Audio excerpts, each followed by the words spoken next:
नमस्कार।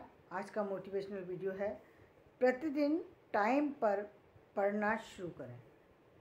प्रतिदिन टाइम पर पढ़ना शुरू करें। प्रतिदिन टाइम पर पढ़ना क्यों ज़रूरी है? क्योंकि जब हम एक निश्चित समय पर पढ़ते हैं तो पहली बात तो हमें उसके लिए पहले से हम तैयार हैं कि हमें 2 घंटे और सुबह का समय 4 बजे से लेकर 6 बजे तक हमें स्टडी करनी है।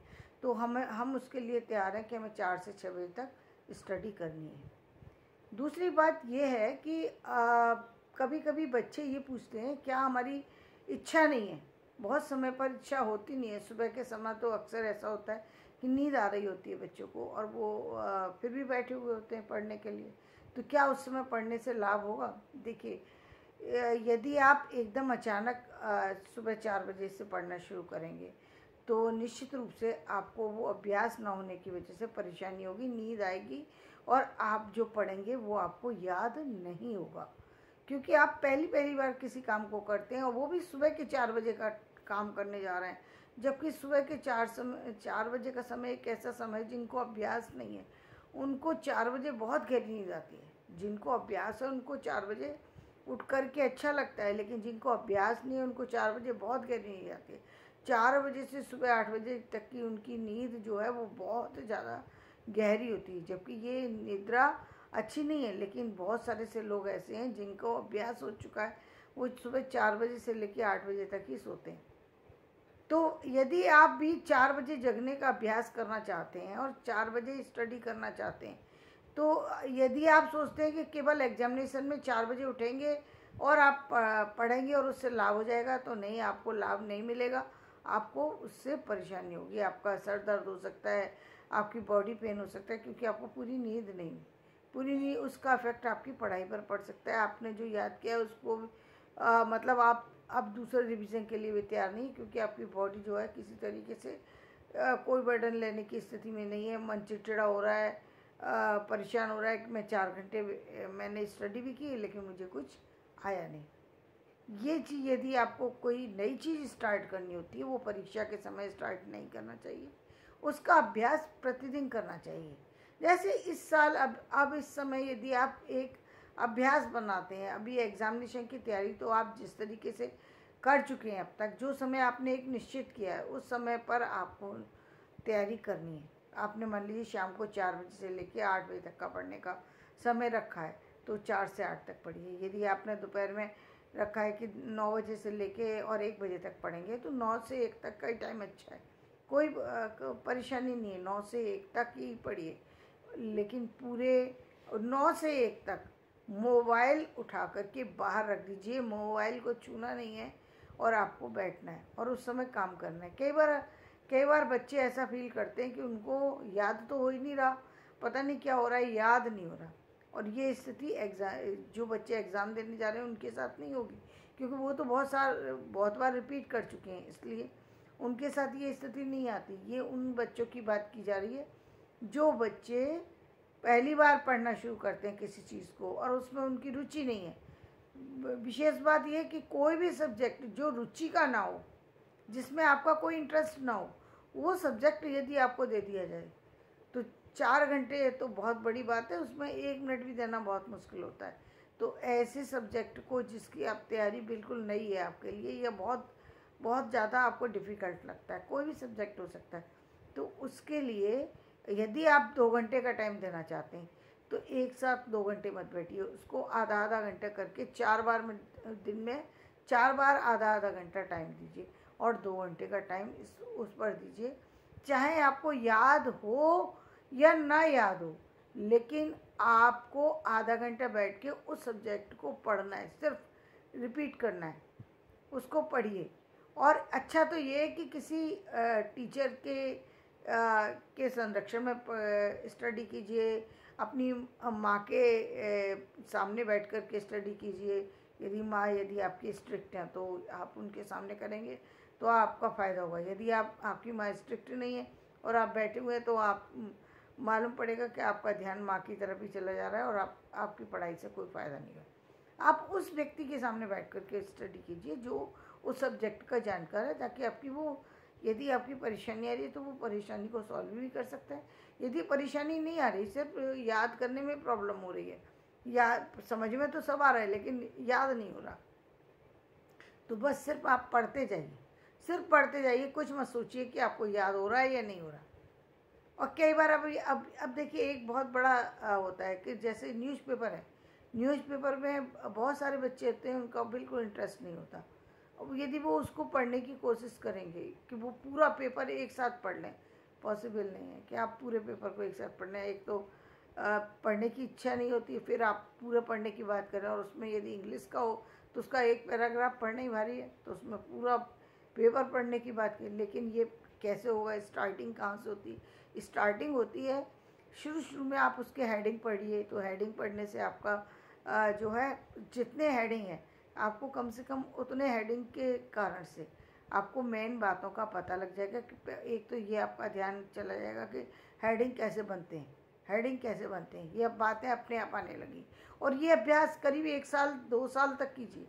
यदि आप किसी भी उम्र में है, लेकिन जब आपने आपको पेपर पढ़ने का कोई अभ्यास ही नहीं है तो उसका कोई फ़र्क नहीं पड़ता। आप सिर्फ उसकी न्यूज़पेपर के हेडलाइंस पढ़िए, कोई डिटेल में जाने की ज़रूरत नहीं है। यदि आप हिंदी का कर रहे हैं, यदि आपका हिंदी बहुत आपको पढ़ने में, तो आप उसकी डिटेल भी पढ़ सकते हैं, कोई दिक्कत नहीं है। लेकिन यदि आपको डिटेल में भी देख लीजिए कि यदि काम की है डिटेल तो उसको पढ़िए। जो काम की नहीं है, बहुत सी ऐसी होती हैं जिनसे आपका कोई लेना देना नहीं है, तो आप उसको छोड़ भी सकते हैं। जिससे जो आपके फ़ायदे की है उसको आपको निश्चित रूप से पढ़ लेना चाहिए। तो बहुत सारी तो इस तरीके से आपको, जैसे आपको न्यूज़पेपर का है या मैथ के सवाल हैं जो आपसे हल नहीं हो रहे हैं, आप आधा घंटे बैठिए, सवाल आ जाता है तो बहुत अच्छी बात है। यदि आप टीचर के साथ बैठे नहीं आता है, आप उनसे पूछ लीजिए। आप और किसी सब्जेक्ट की तैयारी कर रहे हैं और आपको नहीं आ रही है और आप सर से पूछ सकते हैं, आप पूछिए। यदि आप यूट्यूब पे भी पढ़ रहे हैं, यूट्यूब पर का नहीं समझ में आ रहा, तो उस यूट्यूब को उस समय तक सुनिए जब तक कि वो याद ना हो जाए, तब तक सुनते रहिए। दूसरी चीज़ पे जाने की कोई ज़रूरत ही नहीं है। आप सुनिए, एक वो जो आपका क्वेश्चन याद नहीं था वो याद तो हो जाएगा, चाहे 10 दिन में हो, चाहे 15 दिन में हो। वो एक ही, चलिए मैंने मान लिया कि आपको एक कोटेशन याद नहीं होता है, 1 महीने में याद हो जाएगा, 2 महीने में याद हो जाएगा, पूरे साल में भी याद हुआ। याद हुआ ना, गया तो कुछ नहीं आपके पास से, गया कुछ नहीं ना। एक कोटेशन तो याद हो गया ना आपका। आपको उसका अभ्यास करना चाहिए, और वो अभ्यास आप करेंगे तो फिर आपको प्रॉब्लम होगी नहीं। ये पहली परेशानी है, जो पहली सीढ़ी पर चढ़ने की दिक्कत। जैसे एक छोटा सा बच्चा होता है, जब पहला खड़ा होता है तो पहले खड़े होने की परेशानी होती है, उसके बाद तो वो सारी चीज़ें धीरे धीरे सीख लेता है। लेकिन पहली बार खड़ा होना, पहली बार बोलना, पहली बार चलना, तो वो पहली बार किसी भी काम में प्रयत्न करना पड़ता है, इसलिए उसमें मन नहीं लगता। छोटा बच्चा होता है इसलिए दूसरे लोग उसमें एफर्ट्स करते हैं, बच्चे को पता नहीं होता तो वो काम करना शुरू कर देता है। लेकिन वही एफर्ट्स जब हम बड़े एज में कराते हैं, आप देख भी लीजिए, आप इसका उदाहरण देख सकते हैं। जब हम मैच्योर होते हैं, काफ़ी बहुत सारे लोग हैं जो 20 साल के हैं, 25 साल के हैं, 30 साल के हैं, उन लोगों को आप पढ़ाने बैठिए, आप उम्र से बड़े हो गए हैं, माइंड भी उनका बहुत अच्छे से डेवलप हो चुका है, सब कुछ है, लेकिन एक तो इंटरेस्ट नहीं है पढ़ने में, एक तो इंटरेस्ट नहीं है। दूसरे वो पढ़ने बैठते हैं तो उनको उलझने कई तरह की होती है। बहुत से लोग तो पढ़ने बाद में बैठेंगे, पहले ही उनको कभी बाहर जाना पड़ेगा, कभी टेंशन होने लगेगी, कभी पानी पिएंगे, कभी जी घबराने लगेगा, कभी सर दर्द होने लगेगा। वो किसके कारण से होता है? वो स्ट्रेस लेते हैं और एक अंदर ही अंदर उनके मन में चल रहा होता है ये काम हम कर नहीं सकते, ये उस चीज़ का प्रभाव होता है। तो इन चीज़ों के प्रभाव को समाप्त करना चाहिए और आपको प्रतिदिन अभ्यास, जब आप प्रतिदिन पढ़ने लगते हैं, एक निश्चित टाइम है, आप प्रतिदिन पढ़ रहे हैं, एक दिन आपको हो सकता है कि वो जब आप पढ़ें तब आपका मन नहीं है, लेकिन आप पढ़ रहे हैं, तो हो सकता है मन ना होने पर या तबीयत ठीक ना होने पर आप, हो सकता है उस पढ़ने के दौरान आप सो जाएं बीच बीच में और आपको कुछ समझ में ना आए, ये भी हो सकता है कि आप जब पढ़ें तो आपने पढ़ते तो 2 घंटे तक रहे, लेकिन उसमें से एक भी शब्द आपको समझ में नहीं आया, लेकिन आप 2 घंटे बैठे, 2 घंटे आप डेली बैठ रहे हैं, उसका परिणाम निश्चित रूप से निकलेगा। उसका परिणाम एक अच्छा परिणाम होगा, जो कि आपके जीवन के किसी भी समय जो है वो सामने आ सकता है। आपके जीवन में कभी भी वो परिणाम सामने आ सकता है। आप उस 2 घंटे का अभ्यास करते रहिए, चाहे आप बहुत सफल हैं, बहुत असफल हैं, लेकिन वो 2 घंटे आपको बैठना ही है। ये आपको कॉलेज यूनिवर्सिटी ख़त्म करने के बाद भी आपके अपने चाहे आप किसी और स्टडी को करते हैं या नहीं, आप कुछ लिखते पढ़ते हैं या नहीं, लेकिन इतना 2 घंटे का अभ्यास तो हर व्यक्ति को होना चाहिए कि वो 2 घंटे पढ़े। बहुत सारे से लोगों की हैबिट होती है कि वो रात को सोते समय निश्चित रूप से कुछ पढ़ करके सोते हैं। वो लोग भी बहुत लाभान्वित होते हैं, क्योंकि उनकी ऐसी है कि वो रात को पढ़ सकते हैं। लेकिन कुछ लोगों उनको आँखों से दिखना बंद हो जाता है। जब वो पढ़ने की कोशिश करेंगे तो उनकी आँखों से शब्द ही जो है बदलना शुरू हो जाते हैं। तो ठीक है, यदि आपको रात को पढ़ने में प्रॉब्लम होती है, कोई दिक्कत नहीं, आप सुबह में उठ के पढ़िए। सुबह में दिक्कत होती है, आप सुबह 10 बजे पढ़िए। 10 बजे दिक्कत होती है, आप कहते हैं कि हम सुबह के काम में लगे रहते हैं, 12-1 बजे खाली होते हैं, आप 12-1 बजे पढ़िए। लेकिन 2 घंटे दिन में निकालिए, 2 घंटे आप पढ़िए। यदि आपको 2 घंटे एक साथ नहीं बैठना, मत बैठिए, आधा आधा घंटा करके 4 बार बैठ जाइए, लेकिन दिन में 4 बार बैठिए। 2 घंटे की स्टडी डेली कीजिए, उससे आपको लाभ ही होगा, हानि कुछ नहीं होगी।